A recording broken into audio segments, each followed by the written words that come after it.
Hi, I'm Dan Krynas, host of the Leader of Learning podcast, a part of the Education Podcast Network, just like the show you're listening to now. Shows on the network are individually owned and opinions expressed may not reflect others. Find other interesting education podcasts at edupodcastnetwork.com.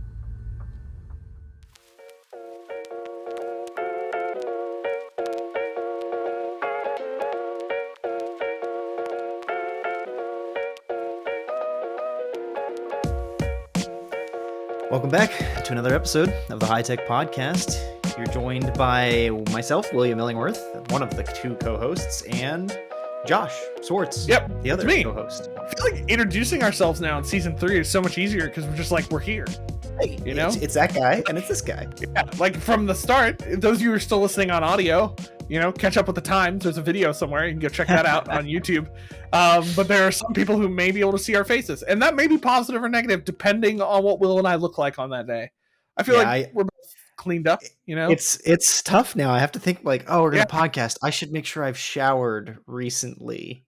I should make sure I have fresh clothes on. Usually Tuesday nights, folks, we've been doing this podcast for 83 episodes, audio only, and we're coming straight from work, right out of dinner. Like, it's usually pretty... I'm not going to tell you which episode, folks, but I know that there's an episode that Will recorded shirtless. So I'm not going to tell you which one, okay? It involved a steak and some oil. That was rough. Remember, that was in the episode. But I believe Will burned himself trying to be Gordon Ramsay, and that ended up in a shirtless episode. So that is 100% what happened. I don't remember when it was. This was not that long ago. So it was at least in season 2. But I don't know when it was. It was a very confusing time for me. I'm going to be honest. When we came in, I was like, "Whoa, hello." What happened? Because you had a big burn mark on your chest too. Like you could see where you burned yourself. I had it like all like gauzed up and stuff with like it was painful. And I think it happened that night. Like I'm pretty sure I was making dinner. That's what happened. And well, you know, the show must go on, folks. I just had to record even though I might have had a 3rd-degree burn on my chest. It's fine. It's fine. It happens. Yeah. That's how dedicated Will is. I don't know about that. We are excited though. It's a lot of fun getting this video stuff together. It's a little bit of a different. We were practicing before recording on like where things might be now that we're virtual, and I want to make sure I've got it. If you need our social links, they're over here on the right hand side of the screen. It's my left. I get the advantage that they're just on the bottom, so where I'm pointing, I know is accurate. Josh is just going to generally like always point downwards. Over here. Our website and our Twitter handle are right down there now. Well, we got lucky because our Twitter handle is actually also our YouTube handle. We don't have it. It's not like it doesn't have cast or does have cast like some of the other things we've made. Yeah, you can't be guaranteed of all our other ones that you'll find us that way. But if you're not sure how to find us anywhere else, you can just go to our website, which is down here, and that'll tell you where to find us. Even though you're listening to us right now. So you found us somehow, unless somebody, you know, downloaded our episode somehow and is sharing it with you, which honestly, I'm more impressed that we would have that much dedication that would happen. So that's doubtful.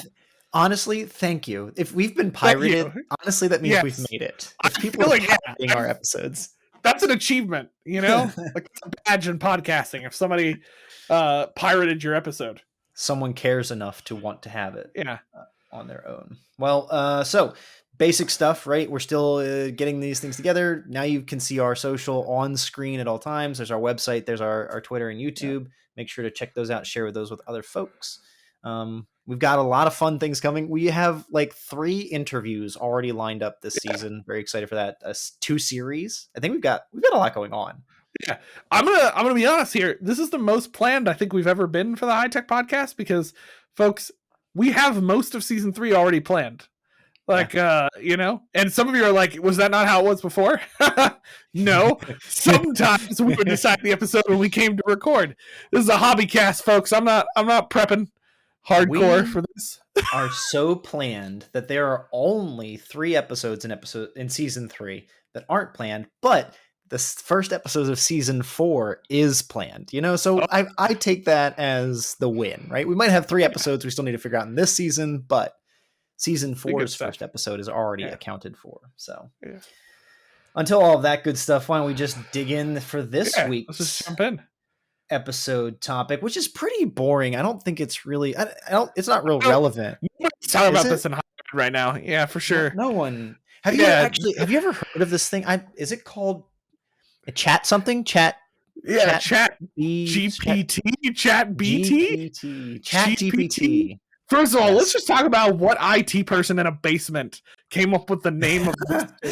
Okay, it was definitely the guy from Canvas was like ChatGPT. That will be something that just blows up the social media. Like why couldn't it be called like Henry? Like give it like a good name. Good. Like George, would you answer this question, please? Alfred, come on. If you're going to create a automated chat tool, it better be the name of the butler from Batman. Like or Alfred. Or Jarvis. It's got to be Alfred or Jarvis. But listen, I had to know, okay. I just came up with better names. Yeah, exactly. I had to know, and now we are more informed. The more you know, right? Maybe I'll put a GIF over me doing that. Generative pre-trained transformer. I don't think that's any better. Actually, ChatGPT is better than Autobot. Like, I've already forgot what that stands for. You just said it 10 seconds ago, and I forgot it already. Generative pre-trained transformer. Yeah. Roll out. Yeah. I don't know why they named it this way. We wanted to talk about, I'll be honest, Will and I pulled an audible. We were going to talk about something else for this episode, but decided to put our 2 cents in on the hot button topic right now. And if you don't know what this is, just drop into an education Twitter right now or anywhere. Open any main Yahoo News or anything. For goodness sakes, we've even had a VP send something to team members this week about this. Anyway, so just overview. If you don't know what it is, you're not with the rest of the world yet on what's going on. ChatGPT is an AI generated chat tool. Basically you can type in things, prompts, questions. You can ask it to create stuff for you, look up images. I mean, it's an AI. Okay. So it's set to kind of be interactive with you. I think the reason this is for those of you in the tech world are like, okay, cool, AI has existed. I'm right there with you. I think the reason this is blowing up is because ChatGPT is the first, I would say mainstream new world AI kind of is what I would kind of call it. That's kind of popped up here recently. I like that you put in new world because for anyone who is a millennial to not have their first AI love be SmarterChild from AIM. Yeah. So, even SmarterChild is a better name than ChatGPT. Come on, SmarterChild from AIM. That's because a millennial not in an IT basement came up with that somewhere. Exactly. So I was in a meeting this week about this tool, right? And I had a similar reaction. I think Will and I are kind of in the same boat right now. I don't know what we'll see. We're learning as we go because Will and I really haven't had time to talk about this much over the holidays. So, ChatGPT came out. It just got released in December, right, or November. It was we have to look at when it became public. I mean, it's pretty recent. November, the end of November. Yeah, end of November. It's existed for a long time. There's actually, just side note, there's articles in The Wire on this tool from 2016. Okay, so it's not brand new. I think the reason people are freaking out in higher ed right now about this is because I would say in the last year, we've seen a decent growth in the ability of what AI can do. And it's becoming very popular. For those who don't know, ChatGPT is run by a AI system called OpenAI, which is, we can't confirm if that's owned by Microsoft or not, but Microsoft pretty much invested in by Microsoft. So owned. So Microsoft has done a lot of research and stuff for OpenAI.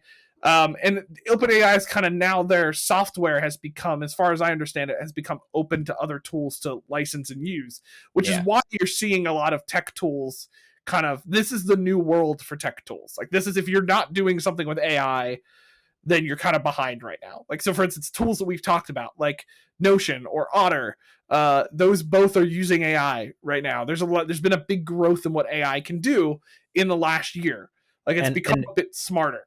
This ChatGPT thing is pretty much the Bitcoin of 2023. Like it's there's a lot of money involved. It's like the first biggest name in this, and you're gonna see competitors hit this market. It's gonna be crazy soon enough. You're gonna have Dogecoin in the ChatGPT market. You're gonna have Ethereum and all these other kind of cryptocurrencies. Yeah. I'm making an analogy, folks. Like OpenAI is not cryptocurrency, is not Bitcoin, but like Bitcoin was the first one that got popular, and because of Bitcoin, we had the rest of the market. And I think ChatGPT is going to be that same thing. Yeah. And you're going to see, like, we're already starting to see it, like some policies and stuff coming out about AI. And this has been a big conversation for the last year. That's why I want to package it this way, because I kind of feel like education just caught up to the conversation that AI is a thing. And they're like, it's kind of like your grandfather just noticed email, was like, guys, did you see this thing? Like, this isn't while the rest of us are like, yeah. AI don't even need a stamp. Yeah. So it's been, especially in the last year, conversation, because AI has been getting better at like doing deep fake stuff. You've got stuff of people being able to deep fake faces now on live video calls in ways they used to not be able to. You've got better voice faking abilities. So there's been a lot of conversation around that. There's been a big explosion of conversation of AI generated art. Now you can go into like a tool like ChatGPT and other places and type in, I want this in the art style of this digital artist, and it'll produce a picture that's actually pretty accurate to the digital artist's abilities. And so there's a lot of conversation about like intellectual property rights and things like that. There's a lot of things revolving around AI right now. I think where we want to focus here, why I think it's important to talk about in education, and while education's kind of having an aneurysm about ChatGPT, is because you're seeing people in different networks, like Pod Network. I know Justin, who's been on our podcast before, has said they're keeping like a document right now of like generated AI documents to kind of see what it's looking like. Like some professors there's been some articles out recently about like they've posted prompts for their papers into it, and the AI ChatGPT is generating papers that honestly isn't that much worse, if not better, than some of their students' work. Because AI is getting better. It's getting better at writing things. Well, and to pulling resources in, because it's searching the whole internet, so it's pulling everything in and actually generating not just a blurb of randomness, but actually coherent sentences that could sound like it's been written by a person. And that's what's most disruptive of this moment, and specifically ChatGPT. Okay, one of the things that I think is important about the technical functionality here is that most things that have done this kind of work in the past, like SmarterChild from AOL Instant Messenger, but other chatbots and AI generated content. I worked with buddy Sean Pyle, who built some chatbots for educational purposes at Penn State. Well, when you build those bots in past tense, right before ChatGPT, you created a corpus of knowledge. You gave it a certain amount of content to work with. So with those chatbots in education, for instance, you'd write as many versions of the question, where's the syllabus? How do I get to the syllabus? What do I know in the syllabus? Do I need the syllabus? Like you would just write as many versions of that question about the syllabus as possible, feed it into the AI, and then it would, if someone asked it a question about the syllabus, it would auto-generate a response that kind of looked like the answer to that question, right? So, but again, it was a lot of human work going into making the language that the AI bot used. ChatGPT scans the internet. It's in its corpus of knowledge. The entire work it can work with is the internet. That's why it's so disruptive. That's why everybody's freaking out, because before, if a student wanted to cheat, quote unquote, with an AI, they had to put enough content into an AI, a bot like this, to generate something that wouldn't be caught by Turnitin or whatever. You know what I mean? Mm-hmm. That was more. It was more work to make the cheating tool than it was to just do the paper. Now, ChatGPT has already done the work. It's built to scour the internet and piece together new language, quote unquote, novel statements that haven't been written before, by pulling those those pieces. Every piece of every sentence that ChatGPT makes is pulling from existing sentences in the world. It is not ever creating new language. It is like copying and pasting bits and pieces from everything everywhere. If it can be Googled, ChatGPT can use it in its language. That's what's amazing about it, but it's also like why it's so disruptive. Because in the past, the AI that people were using just couldn't hit this scope of knowledge. And so like I've even seen some conversations on this already in Pedagogy, one of my professional networks. We've had Susanna and Lene on the podcast in the past to talk, and they're from Pedagogy. You know, we're already seeing this as being like, well, instructional designers can use this to like write learning outcomes. If you ask it to write a learning outcome about something, it generates pretty good outcomes, which means it's searching the internet for what a learning outcome is. It's searching the internet for like examples of verb statements and things like that and why they're written the way they are. And then it's generating them and they're pretty accurate. Like that's a niche thing, a very specific activity. And yet ChatGPT can keep up. And that's, it's crazy. Absolutely. I mean, there's stories of, I was just talking about this with Justin. There's people who have been using it to they're testing just to see like, I'm going to try to get it to write a lesson plan. Oh, and it actually writes like a fairly accurate lesson plan. Like obviously like there's editing and stuff they need to do, contextualization, there's stuff, but it's like a starting place. And this is why some of it's not new. Like people have already been talking about this for the past year, like with other AI tools. Like Notion just recently released one that Will and I have been talking about that's similar to ChatGPT. Honestly, it's probably using OpenAI as its backend. So they're probably basically the same thing. Like in Notion now I can do the same thing. And actually we have an ID who Robin, actually, who's been on the podcast a couple of times, got access to it. And I didn't think she would be that excited about it. She just the other day, the SME she was working with, the subject matter expert, was not writing content for the course. Like they've been pretty bad at it. And she wrote a sentence and had the AI write a paragraph. And Will, I'm not joking. I've seen SMEs write worse things than what that AI produced. Like she used it to clean up a paragraph in a course. She used the AI to simplify the text that her SME gave her. And I bet it was fine. I bet it had no functional differences. Yeah. No, it had like no differences. So anyway, so like ChatGPT is a similar thing. And I think a lot of where education is reacting right now is like, oh my gosh, this means plagiarism is going to be so much harder to check. People can just write their papers in ChatGPT. So I guess the question I want to like you and I to kind of mull over as we've kind of explained background, what we're talking about, right? Is this like the apocalypse plagiarism tool that education is making it out to be? I like that. And like, is it all bad? Like, there's some positives. Like this, we'll probably have more conversations about this. Like, let's be real about this too. Yeah, Will and I aren't AI experts. We've used it more than some of our colleagues who are now panicking about it. But like, we're not experts in AI. So whatever we're saying, we're still learning. I also would give this caveat. My personal caveat, no matter what we talk about with this, is, guys, it released in November. Okay, we don't know. Like AI is some of the next level technology we're seeing people implement across different tools. I think this is another one of those like next steps in tech for a lot of us. And so like, I also think we all need to realize that like, we're like, it's, we're in the new age of this, of it coming out. So it's going to take time to really tell what's going to happen with this, but that wouldn't be as much fun as us just giving our initial hot takes on the reaction of education and what we want to think. Right. So when you queued this up though, you said the apocalypse, which I love that, but yeah, now I'm thinking it's the plagiarism pandemic. Oh, like, come on, man. Double P. You need to put that in the title of this episode. The plagiarism pandemic. Well, let's be honest. Like my opinion of education right now is this is how we're reacting to it.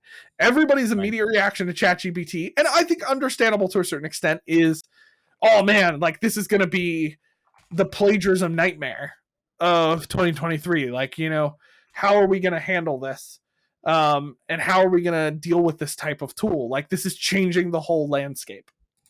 Yeah, I'm curious, Will, your hot take on this. What's your opinion of that reaction?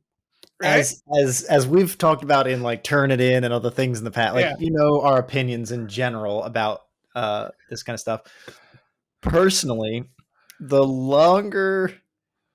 further along, the less I am in education, the more I am for the deconstruction of education. Not to say that when I worked in higher ed, I didn't want to change things. I didn't want to see the systems be different. But like I was just reflecting on this. I've been out of higher education for a year and a half, and it feels really weird. But the further I am from that day with which I used to work there, the more I'm just like, yeah, get them. Like I think this ChatGPT thing is beautiful because it is going to force people. It should force people to critically think through what is learning, what is teaching, what do we need to see from learners to understand that they have learned. New York City, their first reaction to this, and like Josh just said, I was looking at, I pulled up ChatGPT's website on openai.com, and the launch news article was November 30th. It is currently January 8th. 2023 that we are recording this episode. New York City has already banned access to ChatGPT. Not even 2 full months, not even 2 calendar months. The entire calendar month of December is all it took for New York City to ban access to the platform. Wait, hold on for a second. How the New York City just like banned it from New York City school systems? Oh, school systems. Okay. Sorry. No. I saw this. They're not the only ones. I'd have to look, but there are some other school systems in districts who have like banned. Their response has been to blacklist ChatGPT from access. Right, and that's fine. If the student's on their Wi-Fi, that'll keep them from it. But if what student today doesn't have a smartphone? What student today doesn't have a smartphone with a hotspot? Like they're not going to be. Also, what student is just writing their work in your school? Like banning websites have really done good to stop plagiarism. They're still going to use it once they get home or when they talk to their parents. And if anything, all you did was scream to them, "Oh, you should probably use this cheat." They have announced it. Exactly. So for me, I'm just over here like, get them. Let's see what happens. Like, because I don't want you to get the image of me, folks, that I am encouraging unethical behavior. That is not my stance. I believe in ethical teaching and learning. I do not believe students should be cheating. I do question what we qualify as cheating today. And I do question what plagiarism is. And I do question the validity of the assignment in the first place if it's that easy for them to cheat.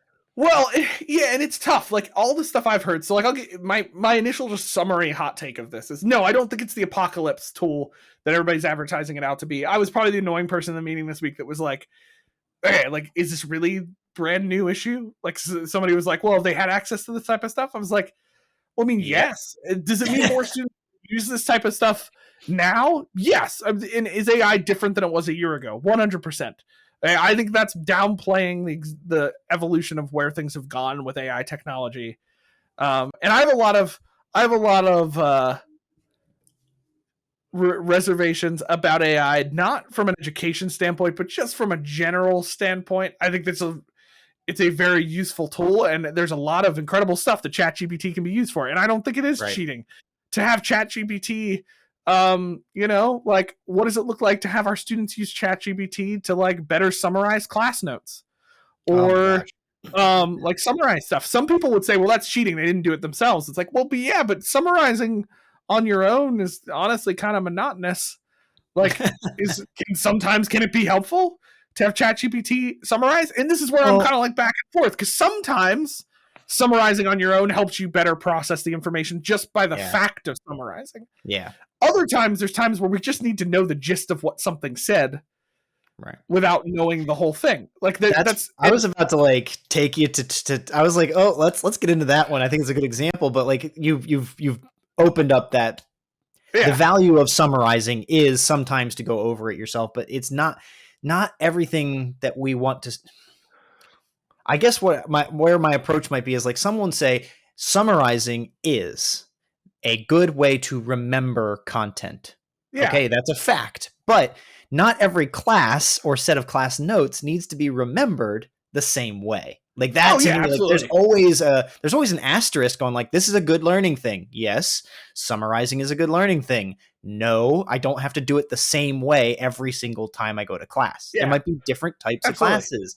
You know, like what class have you ever been in, Josh, that hasn't had a guest speaker at one point in the class, you know, period? And it's like that guest speaker is nice, might have a good few things for you, but their information is not going to be on the exam. You know, like I use ChatGPT to summarize that day's class notes. No worries, no skin off my back. I don't have an issue with that, and that's just one example. But like, and quite honestly, if it was going to be on the exam, I'd still even be somewhat fine with it. You know, if it's about the point of the summary. Like if the assignment is actually like summarize, you know, in a paragraph, talk about this, you know, bring together these couple readings that we had and kind of summarize your takeaways. That's different to me. Like that's like you're asking them to kind of synthesize the reading in a couple different ways. Now, there's an important point about how I worded that. Like I've also had professors who've said, just summarize the book in your own words in a paragraph. It's like, I've always found those assignments to be, quite frankly, useless. Like, because basically all I did was try to restate what it said in a paragraph, and it didn't help me better remember the main concepts of the book and or how it impacted the topic we were talking about. Yeah, like what I skimmed a couple paragraphs, found some major sentences. Right, you didn't actually read the whole chapter to get those points. If your students could get by that fast with ChatGPT, honestly, good for them, because those assignments suck. Like if you're giving an assignment that says, still the assignment. Yeah, the issue is the assignment. If you're giving an assignment though where you're saying take some of the concepts from these two readings for these weeks and kind of synthesize how these impact the conversation of this thing, you know, that we're talking about this week, or it impacts this, like how does that, an AI can't do that. Like you can put that prompt into ChatGPT right now and it might produce something, but it's not going to, the thing that ChatGPT still can't do well is like deep critical synthesis. Like it's not doing that. Like if you look at it, it's writing short sentences about the topic. Now it may reproduce something that kind of sounds good. But like, it's still not, I still would argue it's not getting to that deeper level. Now, Will, something that came up this week as we're talking about this, with some pushback to that is, okay, that's good, but not every part of a course can be deep synthesis. Like sometimes parts of courses, right? Like, so this is the pushback. Like sometimes, like in a beginning writing course, you're not trying to teach students how to do deep synthesis. You're trying to teach them the basics of writing, right? Yeah. Or things like that. And to their credit, some people would argue, well, ChatGPT can do that. Like they're writing coherent sentences. So like it'll be an apocalypse, like we can say, it'll be an apocalypse when ChatGPT can also do the MLA formatting. Oh yeah. Okay, so here's another reason why I don't think ChatGPT is the apocalypse yet. It can't do formatting. Like it can't do citations. It's just doing flat so text, like first of all, let's just stop panicking, okay? Because it can only do flat text. Yeah. And to your point, like if I ask ChatGPT to write a 5-page paper for me on the subject of ontology, right? It's going to do that.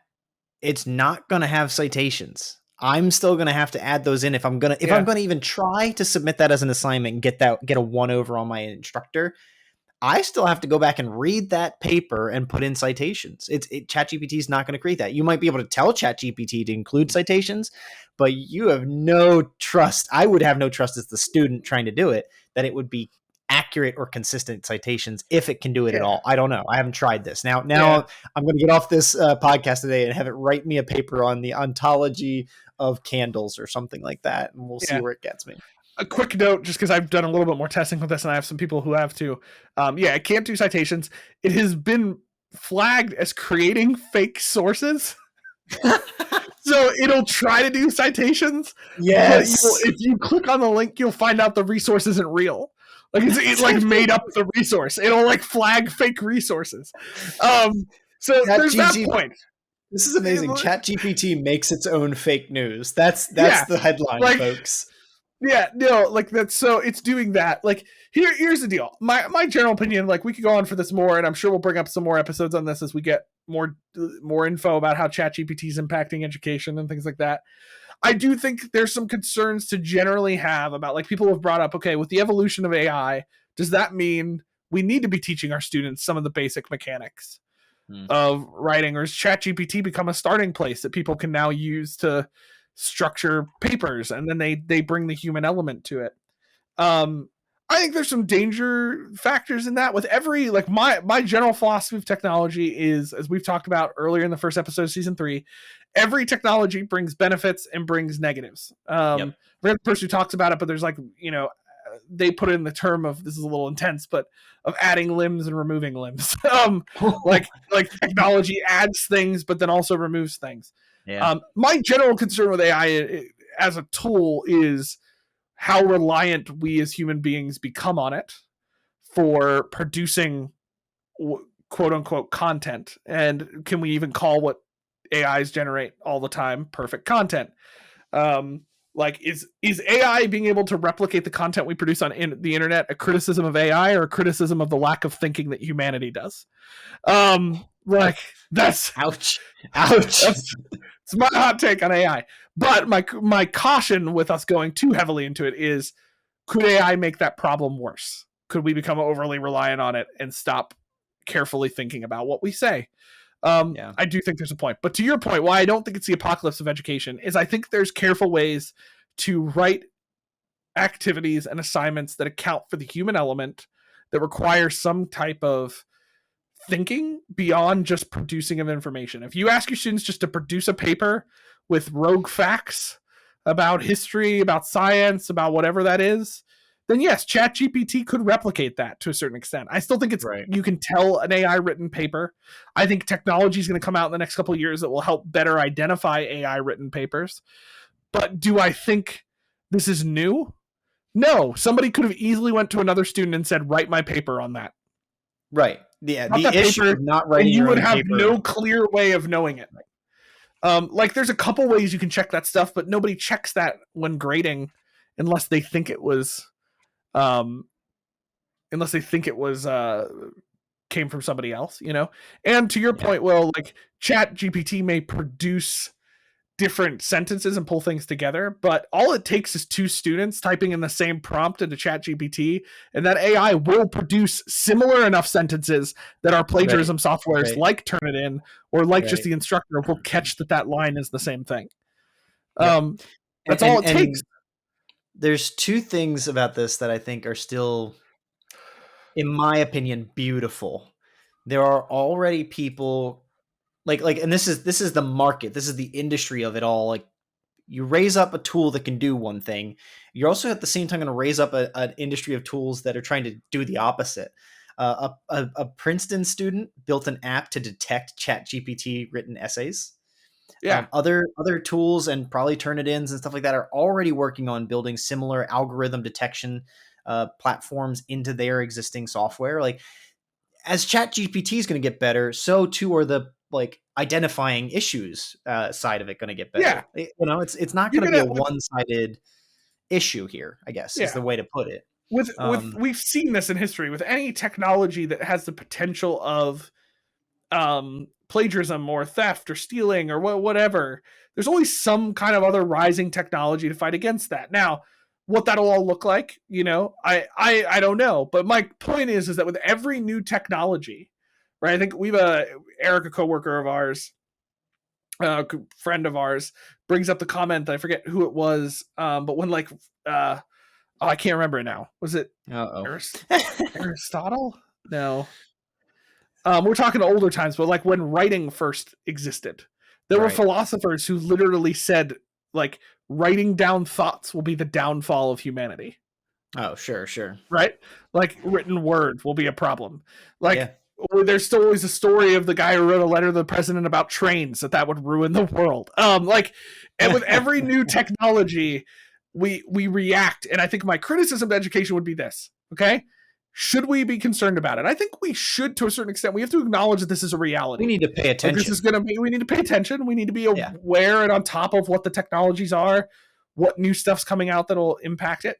Do I think this is all just evil? No, I think there's a lot of cool stuff that'll come out of AI that we can make lives easier. That we can do. I have problems with designers using it to help clean up content or write content, or even students using AI to help spell check papers. We already have that. That's not new. Yeah. It's just freely available now. Like, you know what I mean? Yeah. Like, it's something that's in front of them, and it's on all of our minds, just like Zoom, right? In the pandemic, Zoom became. I don't know if anybody knew of Zoom before the pandemic. People did. People used it. It was like an industry but it wasn't the same. Tool, but my mom uses Zoom. My in-laws use Zoom. Like, you know what I mean? Like, there are now people just like out of industry, out of context. Zoom has become just like Google, right? At one point, you used to say, "Let me search that on the internet." Today, you just say, "Let me Google that." It's the same thing where, like, when the brand or the content, the function becomes a part of our vernacular. Oh yeah, do you just want to get on a Zoom real quick? That is when technology has shifted, and I think ChatGPT. This is a moment where AI was there, and AI is coming into the front. The foreground. We're not going to be able to ignore it, and now everyone, from my mom and my in-laws to teachers to whatever, everyone is now going to have to address what they think and believe about AI and AI generated content. My closing thought. I'm not going to if you've still got more, but my closing thought, because I love this topic, but I know I'll go forever. Is that I was homeschooled. I was homeschooled from grades 1 to 12. I was a part of cyber schools and all this other stuff. I was homeschooled because my older brother was being homeschooled at the time I was, coming into homeschooling. And he was homeschooled because my parents were told by the principal of my older siblings' school when they were children that they were going to be reducing and pulling out reading, writing, and arithmetic from the curriculum. Because by the time my older siblings were adults, computers would do that work for them. My siblings were born in the early 80s, and I don't think that prediction has come true, right?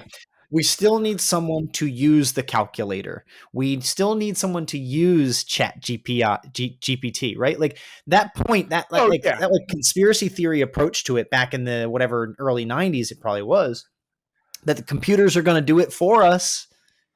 We still need someone to use the computer. There's still a human who has to generate content that ChatGPT goes and scours to make its content from. Like, this is not dehumanizing or removing humans from creation or separating us from the opportunity to create. Even ChatGPT needs a user. Even ChatGPT needs someone to create content for ChatGPT to find and make new content. Mm-hmm. So I look at that moment like that happened with my older siblings years ago, and it put me in a good space in my life. But like, this is that moment, folks. Oh, ChatGPT is going to make it so kids don't have to do reading, writing, and arithmetic. No, there will still be people who read, write, and do mathematics. Yeah, my encouragement would be similar. It is a tool. It brings positives and negatives. We just need to be aware of what those are. Then we need to figure out how we need to stop panicking. At the end of the day, education, if we use good formative assessment practices with assignments that are not just regurgitating information. Yes, there are some assignments that will need to be that way, and will students sometimes use ChatGPT to make it easier? Probably. At the end of the day, we'll have to figure out whether that was a positive or a negative. But it's a tool that people can use. And I still think we have practices, like you said, that focus on the human and to assess how the human is learning. And if we're using those, I don't think it's the apocalypse tool everybody's making it out to be. And I would caution to, if we really want to handle this the right way, I'll just be honest. New York School District, wrong way. Banning the app, that's not going to work. Okay. If somebody from that district's listening and hears this, I hope that sits in. I think, and where we landed, in our meeting, I appreciate the coworkers I have, is landing on this idea of we need to find ways to both talk about with our students the downsides of what's going to happen if they use this just to cheat, just like they would with any other cheating type of situation. And there will be students who don't listen, but guess what, guys? We have not had a foolproof cheating checking system up until ChatGPT, so nothing else is new. Right. You still don't have the solution. There's no solution. It's called humanity. So there's that component, and just thinking through the positives too. If we really want to have students use this well, we got to teach them not just the negatives of it, but teach them like, hey, this tool could actually be helpful here. This tool could be helpful for brainstorming paper topics. This tool could be helpful for summarizing some stuff that you don't need to summarize. This tool could be helpful. Like, listen, not as educators come down and say students don't use ChatGPT, and then there's some educators on the back end using it to write lesson plans. Let's be clear with students about the positives and negatives of the tool. So that's my takeaway. It's like with any other technology, it's not the apocalypse. It's not the end of the world. No Terminators are showing up yet, although if a company was going to bring Terminators, it would probably be Microsoft. But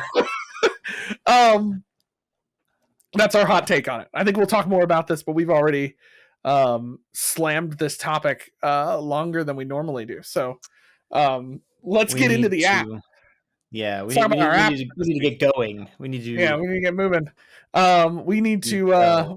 I don't know. We could. I don't know where There's you're nothing going with with this one. You The know, app this week is Diigo. Yeah, it's actually ChatGPT. No, just no. Two-part episode. Yeah. So what's the app again? Pronounce that for us. Diigo, Diigo.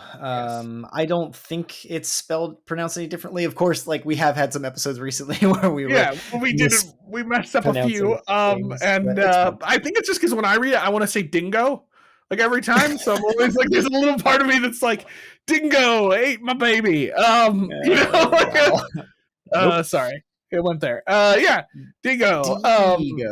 Diigo is a content collection and organization and collaboration tool. It is, I will say, similar to Wakelet. It is not the same. I think that one of the big things that Josh and I are seeing in Diigo, even with how they've like structured their platform and plans, is that they're very education centric with the content that they're working on. Like, yes, you can make bookmarks. Yes, you can write down sticky notes, but it's also got group features, and you can make like a personal library, but there's some education things to share libraries. I first used this platform in 2013, 2014 in my undergraduate experience.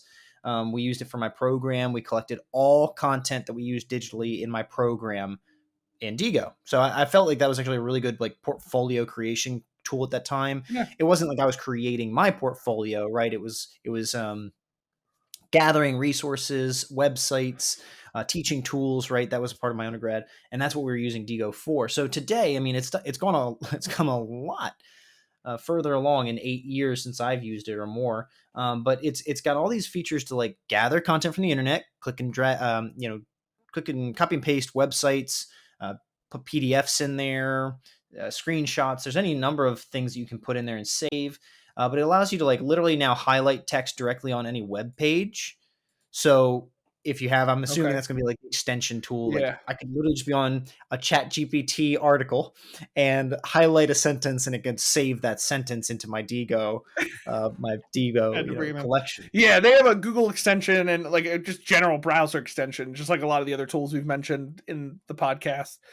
You can download to do stuff like that, like bring in pieces of websites and stuff like that. Yeah.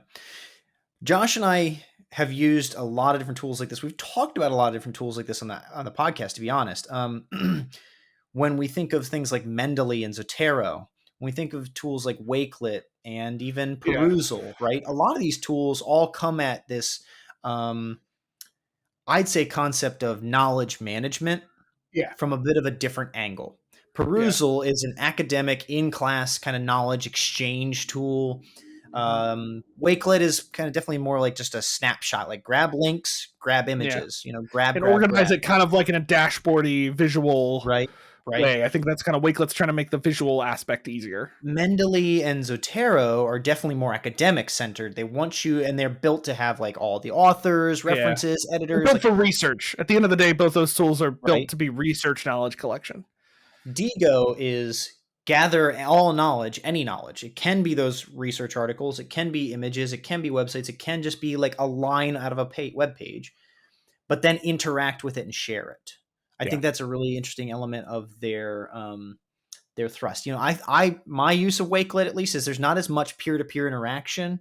I couldn't necessarily come into your bookmarks and look like you can share your bookmarks to me. We can maybe make a bookmark space in Wakelet that we can put bookmarks in together.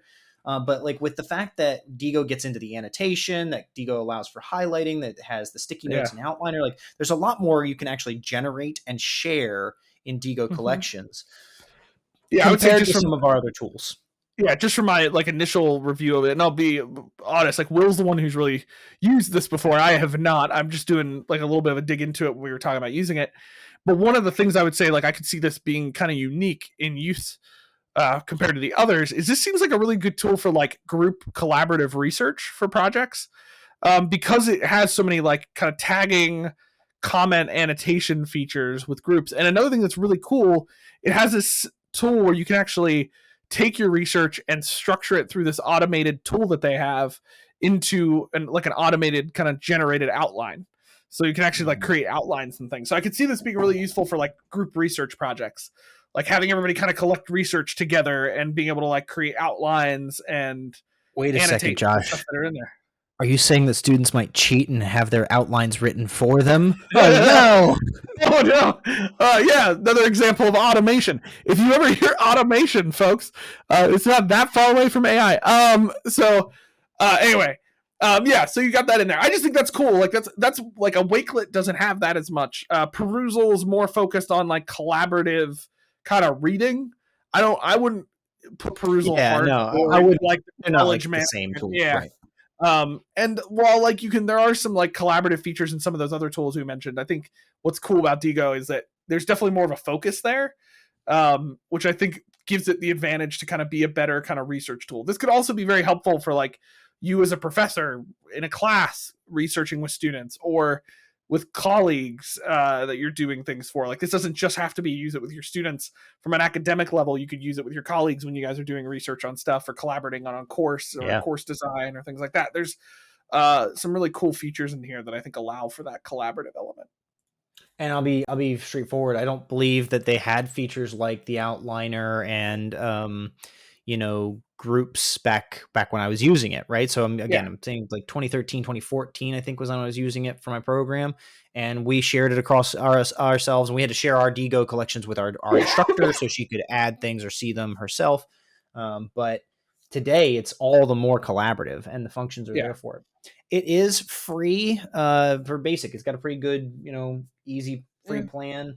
They do want you to pay up if you're gonna for 40 bucks a year. Not too bad, but there is an education free plan, right? So don't get stuck in the weeds with their payment options. You do kind of have to dig around a little bit to find the education stuff, but it's in their FAQ. It's on their help.diigo.com website. We'll put the pricing page up on our webpage for this episode. So if you're listening to this on YouTube or one of our other platforms, go to hightechpod.us.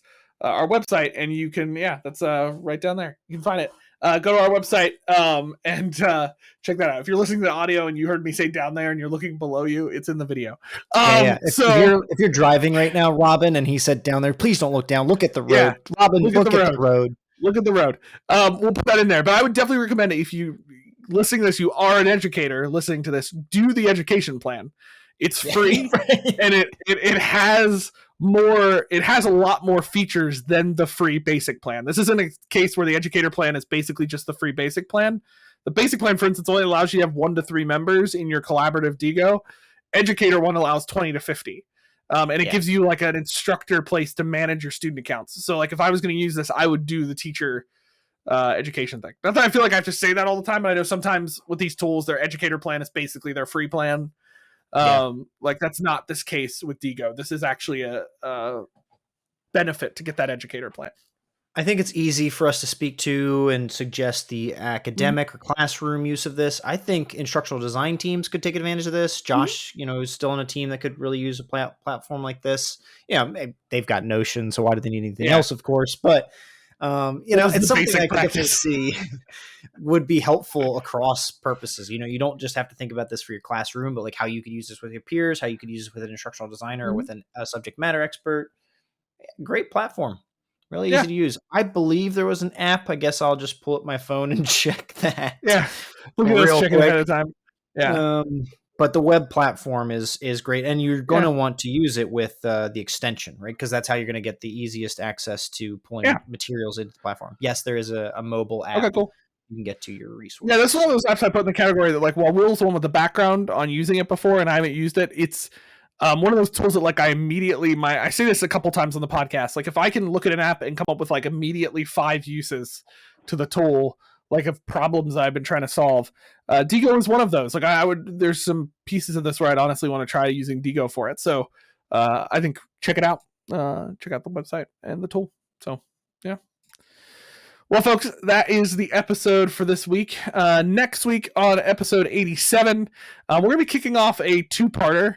A little bit of a two-part discussion on motivation theory. So we want to talk a little bit about what motivation theory is and how it impacts us in education.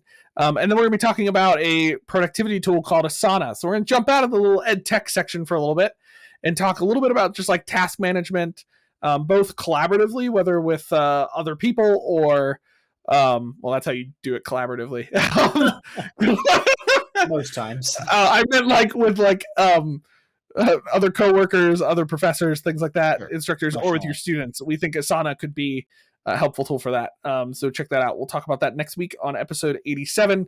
And just as a reminder, we are on Twitter. We've talked about it a couple times. If you're watching the video, it's down here. Come check us out at High Tech Podcast. You can also find us on YouTube by finding at High Tech Podcast. If you're still listening to the audio, you're a returning listener. First of all, thank you for not leaving. And second of all, if you have time, check out the video version of our podcast. See Will and I's face, and you will know what Will was just doing a second ago. If you're listening on audio, why Josh was trying not to laugh. Yeah, well, I was trying not to laugh. Will was doing a thing, and you don't know what it is. So go check out the video. At the time counter, 50 minutes and 40 something seconds, and you can find out what Will was doing.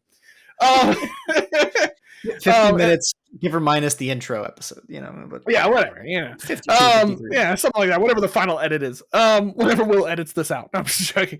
And yeah, our website, hightechpod.us. Check out that website with the website page, especially for this one. I'll provide the links to the pricing stuff, so you can figure that out from our page there. Anyway, thank you again for joining us another week as we continue to learn what it looks like to harness that technology. Yes, even AI, in the classroom or outside. Again, thanks for joining. See ya. See ya.